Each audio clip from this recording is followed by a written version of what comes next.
విక్రమార్కుడు బేతాళుణ్ణి భుజాన వేసుకుని అరణ్యంలో నడుస్తుండగా బేతాళుడు మరొక కథను మొదలుపెట్టాడు. ఒక గ్రామంలో మాధవి అనే అందమైన, మృదువైన హృదయమున్న అమ్మాయి ఉండేది. ఆమెను ముగ్గురు బ్రాహ్మణులు ప్రేమించేవారు.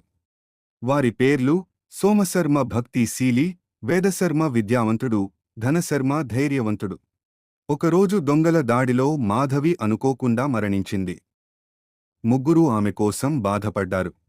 సోమశర్మ, నా ప్రేమ ఆమెతోనే ఉండాలి అని ఆమె సమాధి వద్ద ఓ చిన్న గుడిసె కట్టి రోజులు గడిపాడు.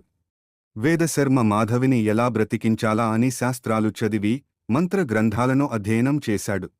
ధనశర్మ మాత్రం దొంగల్ని వెతికి పట్టి శిక్షించాడు. మాధవి కోసం న్యాయం జరగాలి అని పోరాడాడు. చివరకు వేదశర్మ మంత్రంతో మాధవిని తిరిగి బ్రతికించాడు. అప్పుడు బేతాళుడు విక్రమార్కుణ్ణి అడిగాడు, మూస ముగ్గురిలో మాధవిని పెళ్లి చేసుకోవటానికి అర్హుడు ఎవరు?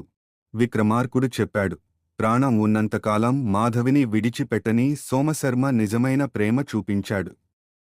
అతడే అర్హుడు.